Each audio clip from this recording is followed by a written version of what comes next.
debating with the students in Holland Park School, or all the various other activities. And can I just repeat again, congratulations to your organisation, Zara and her team, for the most amazing community tea a couple of weeks ago. Don't know if any of you were there, but it was actually truly remarkable, wasn't it? Truly remarkable. And for all those donations from the various shops, bakeries and all of that, the food was just amazing. Just amazing. So post the election, I took on a new council portfolio. I was the lead member for planning and transport, which in Kensington and Chelsea is a very busy portfolio, as you can imagine. But I've now, Elizabeth, the leader, asked me to take on the portfolio for communities and culture. And I have to say, it's the second part of that portfolio, the culture portfolio, that you're going to be looking at this afternoon. And what a fantastic agenda. Because like you, I've lived in this borough for just about 30 years now. And I regard myself as pretty culturally aware and culturally engaged. But when I was just looking through a list of all the organisations in our borough, I've seen I have looked at, been to, visited a mere fraction of them. So I've set myself a challenge for August. I'm not going to go away in August until after Carnival, because part of my portfolio now is about Carnival. So I'm going to stay here and run up to that. But I've set myself a challenge to visit every week in August, to visit 2 places, institutions of culture that either I haven't been to at all, or I haven't been to for many years. So I ask you, as a result of this afternoon, join me in that challenge. You don't need to come with me, that's okay. But join me in that challenge and make a point during August of going to visit some of the institutions, some of the organisations that you have never been to visit before. Because you will be amazed what is out there and just how interesting a lot of the stuff is out there. But I want to start by just doing a bit of a plug. Because you couldn't be doing this session at a better time. Because in case you haven't clocked, this weekend is Kensington and Chelsea Art Weekend.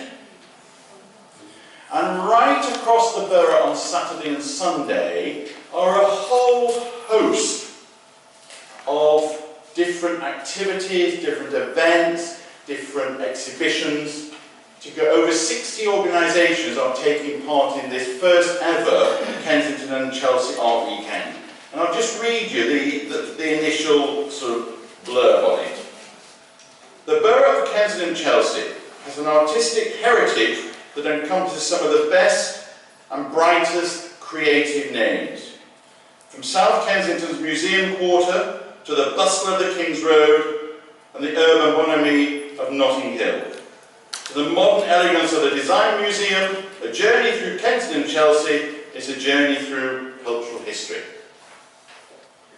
So if you're not doing anything on Saturday and Sunday, there is a bus tour that starts in the north of the borough, comes all the way down, visiting a lot of these organisations.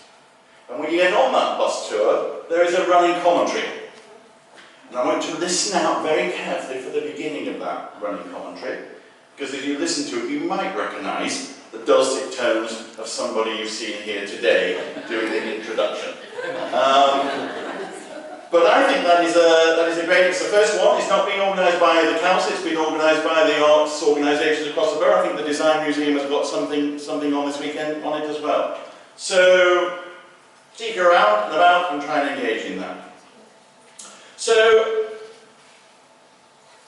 I say, I've just been appointed to the May to this very interesting portfolio. And I just looked at my diary over the last week just to see what are some of the things I've been involved in.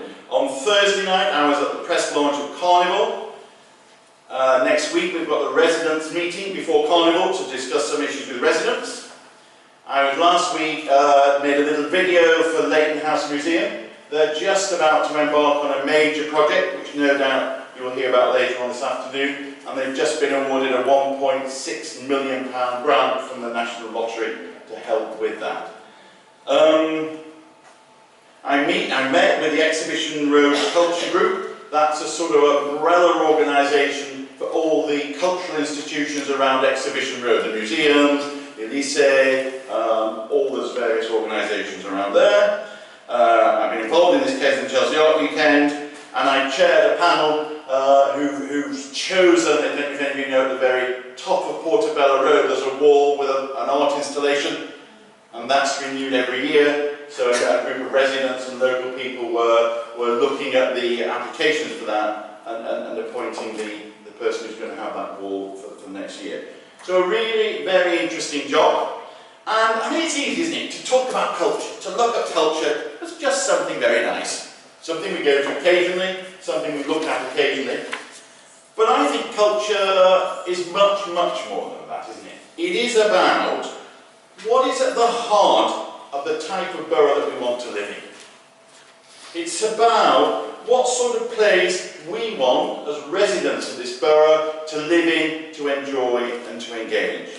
And you're going to hear this afternoon about some amazing institutions that I think really shape this borough and the cultural aspects of this borough.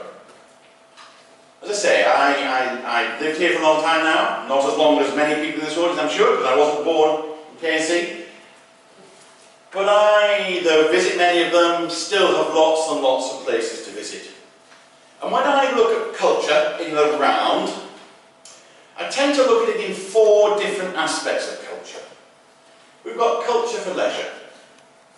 We've got culture for education. We've got culture to celebrate our heritage. And we've got culture of the economy, for enterprise and for employment. And if we look at those 4 aspects of what I believe goes to make up culture, we can see within this borough, probably shared with Westminster, but within this borough, probably unlike anywhere else in the country, we have that amazing collection of organisations that goes right to the heart of shaping what this borough looks like and what we do in terms of the cultural aspect of it. So if we look at the leisure bit, so I said that first one was culture for leisure. Maybe it's just that we simply want to marvel at some of the great arts of work in Leighton House. It may be that we want to enjoy the Victorian Albert Museum.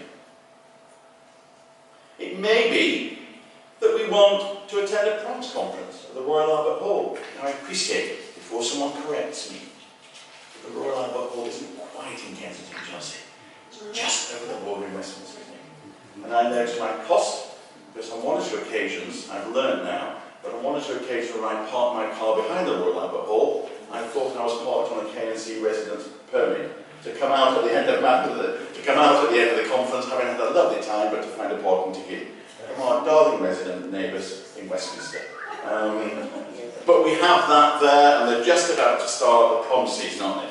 And if any of you have got tickets for that, I'm sure you're going to be in for a very enjoyable and exciting time.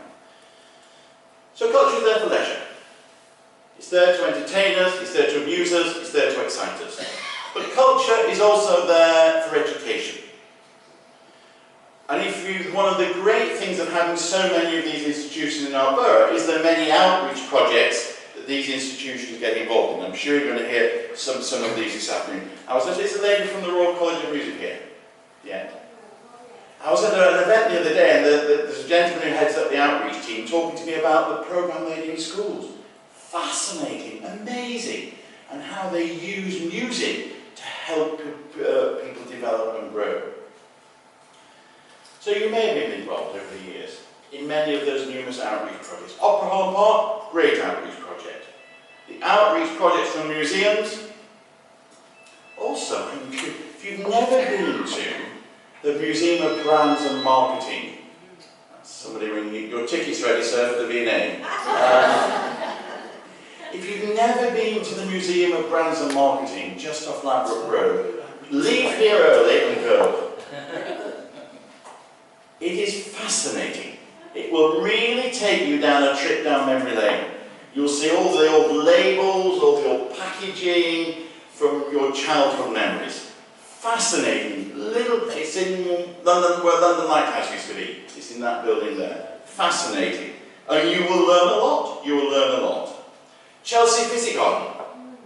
If you've never been to any of the classes there, any of the lectures there, again, an absolute gem right there in our borough to be marvelled at. These are global institutions. People come from around the world to visit them. I often think when you live next to something, you tend not to go as much.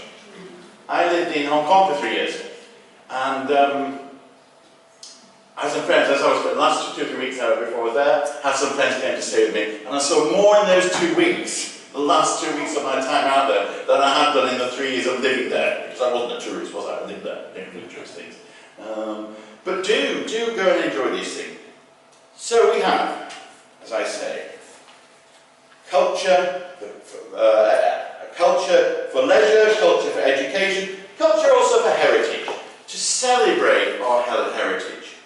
And Kensington and Chelsea has got an amazing, rich, diverse population from many different cultural backgrounds, from many different heritages. And many of the activities that happen across this borough, many of the institutions across this borough, help us to remember, to recognise and to celebrate that diversity in those cultural backgrounds. The North Festival. Some of you may have been to those activities in the past that celebrate Islamic culture and art. Notting Hill Carnival. Now I appreciate Notting Hill Carnival is a bit of a marmite, isn't it? You either love it or you hate it. I love it. And I go every year. Why do I go? Because my house is in the middle of it. I don't have a choice. I usually have about 40, 50 people waiting in my garden. Oh. But I do have the best roses in Notting Hill. So there's pluses and minuses in everything, isn't there? And how can you not enjoy a million people having an amazing time? And yes, there is an unseen side to it, where people go and try and cause trouble, but by and large it is an amazing organisation. And then also as part of that heritage, the various exhibitions we have in museums that themselves celebrate, illuminate and show us some of the great heritage that exists in this borough. Also as part of our heritage is Kensington Palace. And those of you who are educated in the history of this borough will know that it is through Kensington Palace that we are a royal borough. Because Queen Victoria, on her deathbed, the Queen, having been born in Kensington Palace, the borough in which the palace where she was born and died lived should become a royal borough. And that's why Kensington is a royal borough. And that's why when Kensington and Chelsea joined together, Kensington had to come first. I know that caused a little disquiet amongst some Chelsea residents who are nodding their heads now. But that is why we are the royal borough of Kensington and Chelsea. So when you celebrate that culture, rich architecture, wander around the great avenues, the great terraces in this borough, and marvel at the architecture we've got there. Garden squares, we are truly blessed, aren't we? To have some amazing garden squares that give us those oases of green in the borough. All of that helps to build a culture, build a design that we can marvel at and we can celebrate.